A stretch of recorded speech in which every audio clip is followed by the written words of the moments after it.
ये दिन था 5 दिसंबर 1945 जब यूएस नेवी के 5 टॉर्पीडो बॉम्बर तैयारी फ्लोरिडा के एयर स्टेशन से अपनी रूटीन ट्रेनिंग के लिए उड़ान भरी। इन 5 प्लेन्स के साथ 14 क्रू मेंबर्स भी मौजूद होते हैं। इस ग्रुप को फ्लाइट 19 का नाम दिया जाता है। इस ग्रुप में सिर्फ एक ही सीनियर कैप्टन मौजूद होता है, बाकी सब मेंबर्स ट्रेनिंग पर होते हैं। ये रूटीन ट्रेनिंग मिशन था जिसमें फ्लाइट 19 ने फ्लोरिडा से फ्लाई करके चिकन रॉक्स पर बॉम्बिंग करना था और फिर नॉर्थ की तरफ बहामा ग्रैंड आइसलैंड पर पहुंचना था। चार्ल्स टेलर फ्लाइट लीडर के तौर पर इस मिशन को लीड करते हैं। तकरीबन 2:30 पर कैप्टन चार्ल्स टेलर अपने 5 टॉर्पीडो प्लेन्स के साथ उड़ान भरते हैं। 2 घंटे तक सब कुछ नॉर्मल रहता है और फिर तकरीबन 2 घंटे गुजरने के बाद अचानक मौसम ख़राब होने लगता है। तेज़ हवाएं चलने लगती हैं और प्लेन्स के सामने काले बादल छाते हैं।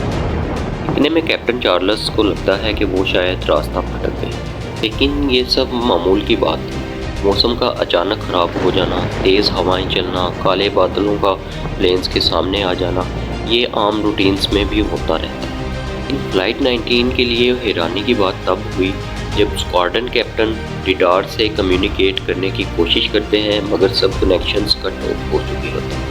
वो अपना कंपास निकालते हैं, लेकिन कंपास भी काम करना बंद कर देता है। वो अपना दूसरा कंपास निकालते हैं, वो भी काम करना बंद कर देता है। इसी तरह सब फ्लाइट मेंबर्स के कंपास काम करना बंद कर देते हैं। इतने में रेडियो पर एक आवाज़ आती है, We must have lost after that raster. मौसम मज़ीद बिगड़ता गया। एक्चुअल में पायलट्स को अपनी लोकेशन के बारे में कुछ मालूम नहीं होता और फिर आखिरी बार रेडियो पर टेलर की आवाज़ सुनाई देती है और हमेशा के लिए प्लेन्स गायब हो जाते हैं। फ्लाइट 19 को ढूंढने के लिए एक यूएस नेवी प्लेन को भेजा जाता है और ये प्लेन भी एग्जैक्ट इसी लोकेशन पर आकर गायब हो जाता है, जिनका आज तक कुछ पता नहीं। ये प्लेन्स जिस लोकेशन पर गायब होते हैं इसे हम आज बरमूडा ट्रायंगल के नाम से जानते हैं। यूएस नेवी के 5 टॉर्पीडो बॉम्बर तैयारों का ऐसे अचानक से गायब हो जाना कोई आम बात नहीं है। फ्लाइट 19 के इस हादसे के बाद ये खबर पूरे मीडिया में फैल गई। लोगों ने इस जगह के बारे में मुख्तलिफ कॉन्स्पिरेसी थ्योरीज बनाना शुरू कर दी। अभी तक ये थ्योरीज चल रही हैं। किसी का कहना था कि यहाँ दजाली कुव्वतें हैं, तो कोई मानता था कि यहाँ मॉन्स्टर्स, एलियंस या खलाई मखलूक है। हम बात कर रहे हैं बरमूडा ट्रायंगल की। क्या यहाँ सच में कोई जादुई असर है या ये सब महज कयास आराइयाँ? और साइंस और टेक्नोलॉजी के इस दौर में क्या ये सब मुमकिन है? आज की वीडियो में हम आपको यही सब बताएंगे।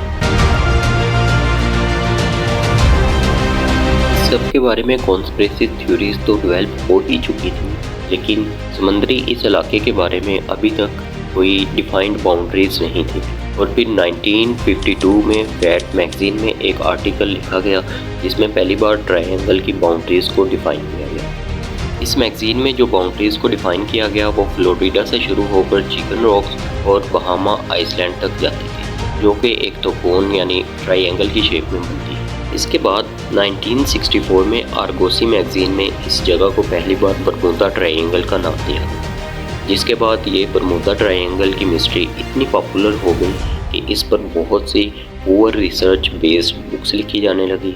बरमूडा ट्रायंगल पर मूवीज़ बनने लगी, आर्टिकल लिखे जाने लगे, वीडियोस बनने लगी। लोगों में खौफ और तजस्सुस बढ़ने लगा। राइटर्स ने जो हादसा पहले कभी हिस्ट्री में भी हुआ होता, इसे बरमूडा ट्रायंगल के साथ जोड़ना शुरू कर दिया।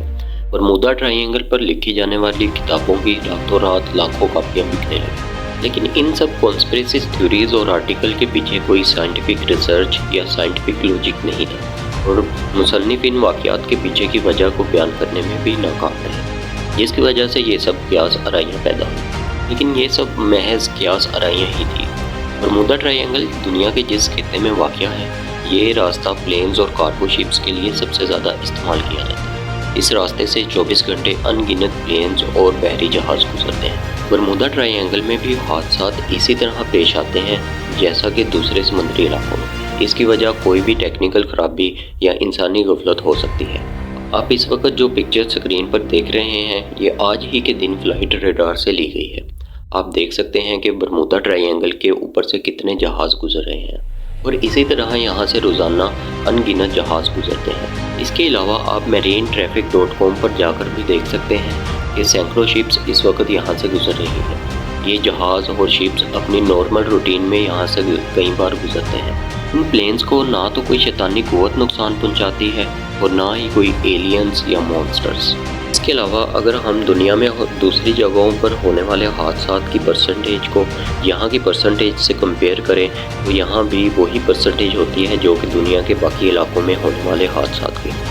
अब ये तो बात क्लियर हो गई कि यहाँ पर ना तो कोई मॉन्स्टर्स हैं, ना एलियंस और ना कोई शैतानी कुव्वत।